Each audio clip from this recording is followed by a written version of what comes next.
समयसार गाथा 141 प्रश्न नंबर 225 समयसार अनुशीलन भाग 2। इसमें अपन ने गाथा और उसकी आत्मख्याति टीका का अर्थ पढ़ लिया था। अब नीचे तात्पर्य वृत्ति क्या के बारे में कुछ कहा गया है, उसको अपन देखते हैं। तात्पर्य वृत्ति में इसकी टीका में तो कुछ विशेष नहीं कहा, किंतु 141 गाथा से 144 तक की गाथाओं में समुदाय पातनिका में उनकी विषय वस्तु का जो संकेत किया है वह दृष्टव्य है एवं इस प्रकार है। ये समुदाय पातनिका क्या होती है? ये जयसेन की टीका में मिलती है और जयसेन की टीका की स्टाइल पर और जो टीकाएं लिखी हैं उनमें भी ये बात मिलती है। अन्य ग्रंथों की वो क्या करते हैं कि जब कोई अध्याय पर अधिकार पर वो प्रवचन टीका लिखना शुरू करते हैं तो पूरे अधिकार में क्या बताएंगे वो बताते हैं और फिर उसको कई समुदायों में बांटते हैं। जैसे अपन ने कहा था ये 10 गाथाओं का ग्रुप था, फिर अपने शिविर में 10 गाथाओं का ग्रुप चला, तो उनका जो बीच में वो बताते हैं तो उसको भी समुदाय पातन का माने इतनी गाथाओं में क्या कहा जाएगा वो ये बताते हैं। मैंने यहाँ से मैंने कल कहा था ना कि अब विषय बदल रहा है, बदल नहीं रहा है, बात तो वही है। तो इतनी सी बात है कि अभी तक नयों से बात समझाई जा रही थी कि निश्चय नए से ऐसा है और व्यवहार नए से ऐसा है, और अब वे नए पक्षातीत बात को समझाएंगे। इन 4 गाथाओं में नए पक्षातीत बात को समझाएंगे, तो उसमें भी नए पक्ष भी आएंगे। जो 20 कलश आने वाले हैं ना वो इसमें ही आएंगे 42वीं गाथा के बाद। तो नए पक्षातीत जो भगवान आत्मा है वो हमारी दृष्टि का विषय है और उसके आश्रय से ही सम्यक दर्शन ज्ञान चारित्र की उत्पत्ति होती है। और इसीलिए 144वीं गाथा में जाकर फिर आत्मा का अनुभव कैसे होता है, नए पक्षातीत आत्मा कैसे होता है, इस बात को स्पष्ट करेंगे। ये बात उन्होंने इस समुदाय पातनिका में कही है। अब अपन कल से गाथा का पाठ करेंगे ना, तो इसे 41 से शुरू करेंगे और सिर्फ 44 तक सिर्फ 4 गाथाएं पढ़ेंगे। और अब यहाँ से जितने कलश शुरू होंगे वो सारे कलश पढ़ेंगे। 20 कलश वो आएंगे जो बिल्कुल एक से ही रिपीट होंगे, और इनका प्रवचन जब तक चलेगा 8-10 दिन में, तब 10 दिन तक अपन 20 कलश बराबर पढ़ेंगे, जिससे अपने ध्यान में वो बात आ जाए। ये आपको अभी मैंने समयसार कलश का पुद्गलों में है स्वाभाविक परिणमन की शक्ति, जब वहाँ से जानबूझकर इसलिए शुरू कराया कि सबको याद हो जाएंगे। ये 2 कलश बहुत मार्मिक हैं, ऐसे हैं कि अपने बेडरूम में ये सामने लिखाने लायक हैं। और नमोकार मंत्र का जाप करो 9 दफे की जगह 3 दफे पढ़ लेना, लेकिन इन 2 छंदों को पढ़ना, जिससे आपको रोजाना याद आए कि जब पुद्गलों में प्रणमन की ताकत है और तुम्हारी कोई ज़रूरत नहीं है तो तुम जबरदस्ती बीच में क्यों घुसना चाहते हो। और जब तुम में स्वयं प्रणमन की शक्ति है और दूसरे की रंच मात्र भी उसमें ज़रूरत नहीं है तो दूसरों का मुख क्यों देखते हो? अपना अच्छे बुरे का जिम्मेवार दूसरों को क्यों मानते हो? ये बात हमारे पास 24 घंटा ये महासिद्धांत जैन दर्शन का है, वो हमारे दिमाग में आना चाहिए। मैं नवोकार मंत्र की महिमा कम नहीं करना चाहता हूँ, एक दिन और कहा था मैंने, वो उसका मेरा 1-2 घंटे का व्याख्यान अलग है नवोकार महामंत्र की महिमा का। लेकिन मैं ये कहना चाहता हूँ अभी क्या उसमें है क्या? बस अनंतों को नमस्कार हो, सिद्धों को नमस्कार हो, आचार्यों को नमस्कार हो, उपाध्यायों को नमस्कार हो और लोग के सब साधुओं को नमस्कार हो। यदि आप पंच परमेष्टि का स्वरूप नहीं जानते हैं तो वह क्या है? तोता जैसा रटंत है। जिनको नमस्कार किया है उनका स्वरूप जानना चाहिए ना। इसलिए टोडामल जी ने मोक्ष मार्ग प्रकाशक में शुरू में ही पंच परमेष्टि का स्वरूप स्पष्ट किया है। और अब उनको नमस्कार तो किया है, क्यों? लेकिन यहां तो वो कह रहे हैं कि जो हम 24 घंटा हमारे खून में वो रमा हुआ है कि मैं उसका सहयोग करूं, मैं उसका सहयोग लूं। तो सब काम सहयोग से ही होते हैं भाई साहब। लोक में एक कहावत चलती है क्या कि जो ऐसा मानता है कि मेरे बिना दुनिया का काम नहीं चलेगा वो मूर्ख है। समझना, दुनिया तो चलेगी, तेरे बिना दुनिया कोई काम अटकने वाला नहीं है। एक पहला वाक्य तो ये है, और दूसरा वाक्य ऐसा है कि जिससे मैं पूरी तरह सहमत नहीं हूं लेकिन आपको सुना रहा हूं। पहला क्या है कि जो ये मानता है कि दुनिया का काम मेरे बिना नहीं चलेगा, मैं नहीं होऊंगा तो क्या होगा, वो मूर्ख है। और दूसरा कौन है? जो ऐसा मानता है कि मैं दुनिया के बिना अपना काम चला लूंगा, वो महामूर्ख है। एक कहावत मैंने बहुत बचपन से सुनी है। माने उनका कहना ये चाहता है कि दोनों में का परस्पर सहयोग से काम होते हैं, और यहां इसके विरुद्ध बात कही जा रही है। आई ये बात न थी गुरुदेव की भाषा में क्या? माने वो उससे पहले की भी मिट्टी पलीत हो गई। वो जरा अच्छी थी ना कि तुम समझते हो कि मेरे बिना दुनिया का काम नहीं चलेगा, तो वो थोड़ी अच्छी लगती थी ना कि तुम इतने हाथी पे मत बैठ जाओ, जरा जमीन पे देखो। लेकिन दूसरी बात कह करके कि पहली को भी क्यों कि तुम ऐसा मानो कि तुम्हें भी दूसरों का सहयोग लेना पड़ेगा और दूसरों का सहयोग करना भी पड़े, ऐसा अर्थ हो गया उसका। क्या?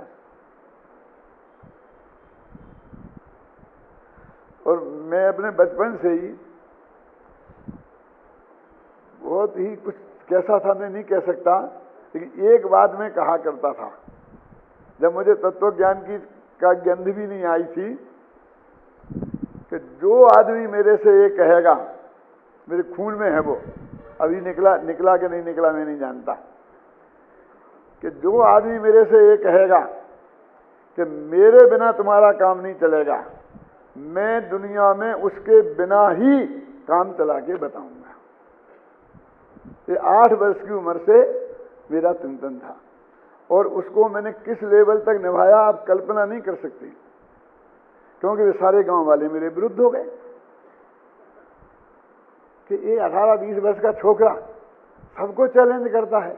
तो जब मेरी शादी हुई तो नाई को भड़का दिया, धोबी को भड़का दिया, वो पानी भरने वाले होते हैं ना, उनको भड़का दिया, सब हड़ताल करके भाग गए। तो मैंने एक गडरिया को नाई बनाया और मेरी बारात में नाई बन के गडरिया गया। पानी की व्यवस्था भी अलग की, लेकिन उनको मनाया नहीं। और जो ये कहते थे कि अब तुम्हारी शादी होगी जब हम बताएंगे, हम कोई नहीं आएंगे, तो मैंने अपने घर वालों को प्रतिज्ञा दिलाई कि इन किसी को बुलाने कोई नहीं जाएगा, मैं ही जाऊंगा। क्या समझ में आई? हमारे नियम है कि वो जाना पड़ता है बुलाने। तो मेरी शादी में मैं गया, चक्कर लगाया, सबके घर में आवाज दी, पधारो साहब, पधारो साहब। फिर 10 बजे गया, 9 बजे गया, 11 बजे गया, और बस आकर के कहा चलो शुरू। कि साहब वो हाँ हाँ बस कुछ नहीं, आप बैठे रहो अपने घर, कुछ नहीं। कल्पना कर सकते हैं आप उस उम्र के इस आदमी के बारे में अभी कितना होगा इसका खून गर्म? क्या अभी भी वे तत्व मेरे में से पूरी तरह खत्म नहीं हुए हैं। हैं? ये बात मुझे किसी कीमत पर बर्दाश्त नहीं है कि कोई आदमी ये सोचे कि उसके बिना मेरा काम नहीं चलेगा। और ऐसा भी मुझे भ्रम नहीं है कि मेरे बिना किसी का काम नहीं चलेगा, क्योंकि आखिर में एक दिन नहीं रहूंगा तो दुनिया के सारे काम तो चलने ही वाले हैं। और ऐसा कोई क्यों चाहेगा? यदि ये धर्म का प्रचार दिन दूना और रात चौगुना बढ़े, ऐसा गुरुदेव श्री चाहते थे, तो वे एक कैसे चाहें कि मेरे बिना तत्व का प्रचार नहीं होगा? क्यों? वे तो चाहते हैं कि दिन दूना और रात चौगुना हो। तो हम भी ऐसा कैसे चाह सकते हैं कि हमारे जाने के साथ सब साफ हो जाए? हम तो चाहते हैं दिन दूना और रात चौगुना बढ़े। तो अब ये दोनों नए पक्ष भी बताएंगे और वो कहेंगे दोनों ही नए पक्ष हैं। देखो, हम निश्चयवादी हैं, हम व्यवहार को हे मानते हैं। अब ये आ गया कि ना निश्चयवादी मोक्ष जाएंगे ना व्यवहारवादी मोक्ष जाएंगे। कौन मोक्ष जाएंगे? तत्ववेदी। तत्ववेदी की दृष्टि में, ख्याल में आई ना? और ऐसे ये 20 कलश आएंगे। इतनी बात मैं आपसे इसलिए कह रहा हूं कि 20 कलश बिल्कुल एक से होंगे, सिर्फ एक एक शब्द बदला होगा। फिर भी मैं बराबर 10 दिन तक ये 20 कलशों का पाठ कराऊंगा। आप ये इंतजार नहीं करना कोई विद्यार्थी खासकर कि ये जब दादा का प्रवचन शुरू हो जाएगा तब तक हम पहुंच जाएंगे। तो पहले छंद से उनको यहाँ उपस्थित रहना बहुत जरूरी है। और मैं भी सुनता हूँ वहाँ, मुझे वहाँ से जब बीच में यहाँ आता हूँ तो जो आधा मिनट का 5 सेकंड का गैप पड़ता है वो भी बर्दाश्त नहीं है। क्या उतने समय भी मैं बिना सुने रहूं, ये मेरे को बर्दाश्त नहीं है, समझे ना? इसलिए मैं ये कहना चाहता हूं कि पाठ को आप उपेक्षा की दृष्टि से नहीं देखें। इसको बंद कराने की बहुतों ने बहुत कोशिश की कि साहब आज बहुत देर हो गई, आज आप कहो तो पाठ नहीं करें। मैं कहता पाठ करो, देर हो गई तो मैं उतना कम बोलूंगा। पाठ करो। मेरे प्रवचन से पाठ ज्यादा महत्वपूर्ण है। आमनाय नाम का स्वाध्याय है और ये मैं बोलूंगा, ये मेरी बात होगी। और पाठ करोगे वो आचार्यों की बात होगी। वो कलश पंडित हुकुमचंद के नहीं है, ये गाथाएं पंडित हुकुमचंद की नहीं है। इन्होंने सिर्फ भाषा परिवर्तन किया है। वो प्योर कुंद कुंद की गाथाओं का पाठ है, वो अमृतचंद के कलशों का पाठ है। ख्याल में आई ना? इसलिए उन्हें कुंद कुंद और अमृतचंद की का प्रवचन मान कर उसे सुनना और करना चाहिए। इसलिए मैंने सुबह का जो टीवी पे आता है उसके पहले भी गाथा पाठ रखा है। और काय का कौन सी गाथा पाठ? कि जो प्रवचन जिस प्रकरण का आ रहा है उसी की 4-5 गाथा पहले से, 4-5 गाथा बाद तक, 4-5 नहीं, वो प्रकरण जहां से शुरू हुआ है वहां से और वो प्रकरण जहां खत्म होता है वहां तक, ऐसा नक्की करो विवेक से और वो गाथाओं का पाठ करो। 5 स्वाध्याय के भेदों में वाचना, प्रेक्षणा, अनुप्रेक्षा, उसके बाद आमनाय का नाम है। लेकिन वो आमनाय नाम सूत्र जी का पाठ कर लिया, फलाना जी का पाठ कर लिया, वही नमोकार मंत्र का 9 बार 1 बार 8 दफे बोलना, ये क्या है? ये भी तो पाठ ही है ना। ये आमनाय नाम का स्वाध्याय तो है। एक ही चीज को बार बार रिपीट करना, यही तो है ना उसका स्वाध्याय का भेद। ये स्वाध्याय का भेद है। इस नमोकार मंत्र तो पढ़ नहीं। मेरी इन बातों से नमोकार मंत्र नहीं पढ़ना ऐसा अर्थ नहीं निकालना। ख्याल में है ना? अभी देखिए पढ़ते हैं अपन वो। अब नीचे से 4 पंक्तियां, पेज नंबर 225। अब व्यवहार नए से जीव बद्ध है और निश्चय नए से अबद्ध है इत्यादि विकल्प रूप नए पक्षपात को स्वीकार न करते हुए शुद्ध पारिणामिक परम भाव ग्राहक शुद्ध द्रव्यार्थिक नय से पुण्य पापादि पदार्थों से भिन्न शुद्ध समय सार का कथन आगामी 4 गाथाओं में करते हैं। बहुत मार्मिक ये पंक्तियां हैं। क्या कह रहे हैं देखो कि ये आत्मा बंधा है, ये भी नए का एक पक्षपात है, और नहीं बंधा है ये भी एक पक्षपात है। अब एक कैसे देखिए, जैसे मैंने एक दिन उदाहरण दिया था कि साहब एक साधु जी विराजमान हैं और एक गाय निकल गई सामने से, कसाई आया कि गाय किधर को गई, तो वो क्या करे, सत्य बोले कि झूठ। यदि सत्य बोलता है तो कसाई गाय को पकड़ लेगा, काट डालेगा, और झूठ बोलता है तो गाय बच जाएगी, तो झूठ बोले। मगर तीसरा रास्ता है ना चुप रहने का। तो वो कहते हैं एक नए कहता है बंधा है और दूसरा नए कहता है बंधा नहीं है। तो आप नक्की बताओ कौन सा नए सच्चा है, कौन सा झूठा है। तो अभी तक तो कहते आए हैं कि व्यवहार नए है और निश्चय नए उपाधि, ये समझाया है। अब क्या कह रहे हैं मालूम, अब कह रहे कि तीसरा रास्ता नहीं है। ये बंधा और छूटा की चर्चा लाए कहां से तुम? ये आत्मा बंधा है कि छूटा है, ये प्रश्न कहां से खड़ा हुआ? ये ऐसा प्रश्न नहीं है। मैं किसी भी सज्जनोत्तम पुरुष से ये कहूं कि भाई साहब कब आ गए आप, कि कहां से, मैं गई कहां हूं, यानी कहां से नहीं, जेल से। जेल से कब छूटे, क्या बकते हो?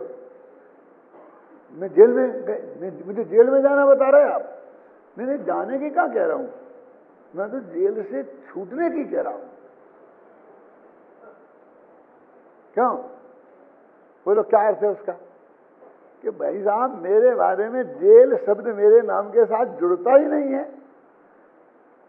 ये झगड़े की जड़ तो ये है कि तुमने जेल का मेरे के नाम के साथ जोड़ा। क्यों? ऐसे ही कहते हैं कि आत्मा बंधा है कि छूटा, तो छूटना भी तो बंध पूर्वक होता है। जेल से छूटना भी जेल से जाने पूर्वक होता है। तो ऐसे ही कहते हैं कि आत्मा बंधा है, छूटा की बात कहां से आई है? क्योंकि ये बंध कहा ये यत्वे तेन विसंवादिनी होई, कि एकत्व में बंध की चर्चा ही झगड़ा पैदा करने वाली है। देखो बहुत स्पष्ट लिखा है, बंध कहा ए यत्वे। आचार्य विद्यानंद जी ने, एक पंडित हैं ब्राह्मण, बहुत अच्छे जैन दर्शन के विद्वान हैं, क्या नाम है, दामोदर शास्त्री, और वो दिल्ली में रहते थे जहां अपना वीर सागर काम करते हैं, उस पोस्ट पे काम करते थे वो। तो उनने उनसे कहा कि तुम समय सार की टीका लगो। उनने वो आत्मख्याति की टीका उनसे लिखवाई। बहुत पुरानी बात है, 20 वर्ष से ज्यादा हो गए होंगे, और ज्यादा हो गए होंगे। और विजयानंद जी यहां से अहमदाबाद होते हुए बाहर जा रहे थे, तो अहमदाबाद में वो जो है ना सोनी जी का, डॉक्टर सोने का आश्रम, क्या है, कोवा, वहां उनका कार्यक्रम था। और बड़ा कार्यक्रम था, देश के बहुत लोगों को बुलाया था। तो उस वक्त उनने मुझे भी बुलाया था कि विद्यानंद जी आ रहे हैं तो आप भी आइए। विद्यानंद जी की भी इच्छा थी, तो मैं उसमें गया था। करीब 20-25 वर्ष से भी ज्यादा घटना, पुरानी बात है। तो वहां की नहीं सुनाना है मुझे। वहां पर विद्यानंद जी ने मुझे वो टीका दी और ये कहा कि ये लिखाई है मैंने, एक ब्राह्मण विद्वान से लिखाई है, और मुझे आपसे ज्यादा प्रमाणिक आदमी नहीं दिखता। ये उस वक्त की बात बता रहा हूं अभय कुमार जी। तो आप इसको यदि एक दफे देख करके और मुझे कहें कि ये ठीक है, तो फिर मैं इसे छपा दूं। भाग्य से आज वो दामोदर शास्त्री भी जिंदा हैं और विद्यानंद जी भी जिंदा हैं, और मैं टीवी पे बोल रहा हूं, ये टीवी पे जाएगी, दुनिया सुनेगी। इस बात की प्रमाणिकता के लिए मैं आपको बता रहा हूं ये बात।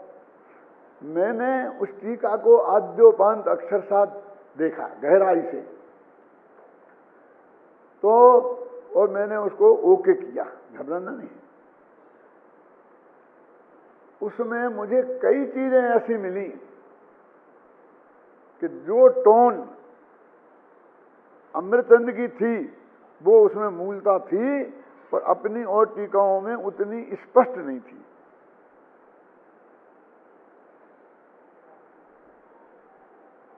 अब वो टीका छप नहीं पाई, क्यों नहीं छप पाई, क्या झगड़ा हो गया, कहाँ पड़ा, वो खो गई। तो मैंने दामोदर शास्त्री से अभी पूछा था कि भाई कहाँ गई, जब मैं मेरी टीका आपकी वो, उन्होंने कहा बस डॉक्टर साहब कुछ मत पूछो। मैंने कहा आप नहीं छपी तो नहीं छपी, लेकिन आपके पास तो होगी। क्या यही तो मैं कहता हूँ कि मैं तो मूल कॉपी एक थी, मैंने दे दी थी, अब वो पता ही नहीं कहाँ है, वो खो गई, क्या हो गया। तो तेन विसंवादिनी हुई, इसको उन्होंने वो टीका से और उससे लिखा था, बंद की कथा ही विसंवाद करती है। तो वो ने अपन तो ये कहते हैं कि आत्मा बंधा है, ये झगड़ा है। अब अंतर बताऊं मैं आपको क्या दादा, वो कहते हैं बंद बंधा है, ये झगड़ा नहीं है, ये तो एक नए का पक्ष है।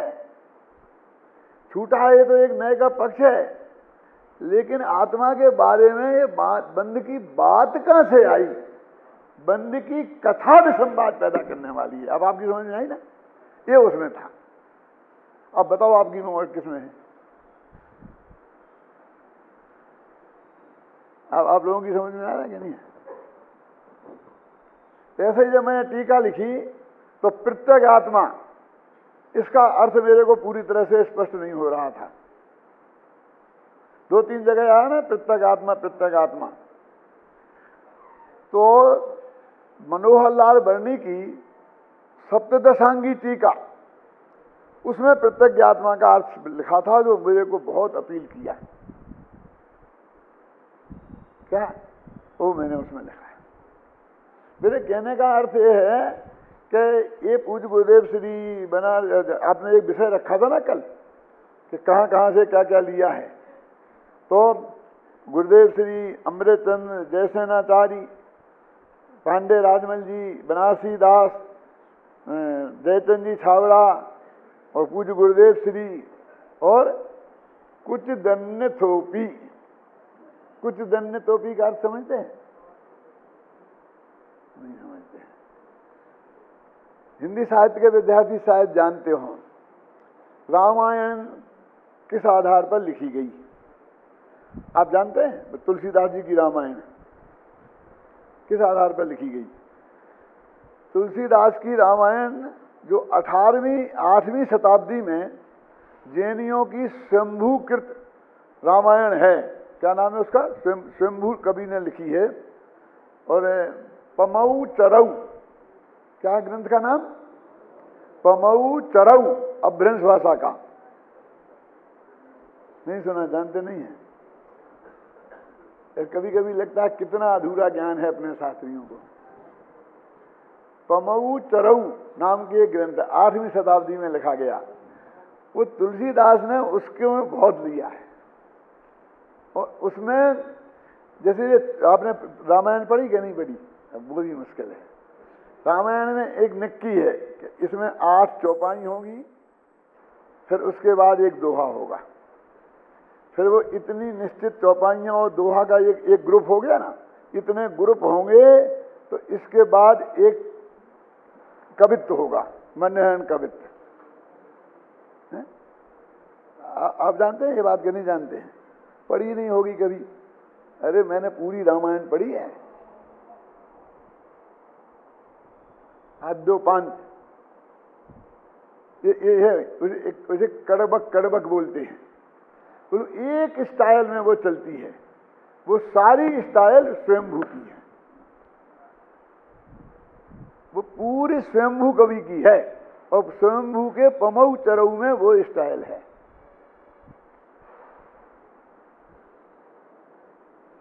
शायद में कोई भी नहीं जानता, ऐसा लगा कि सबको भी नया लगा के हैं।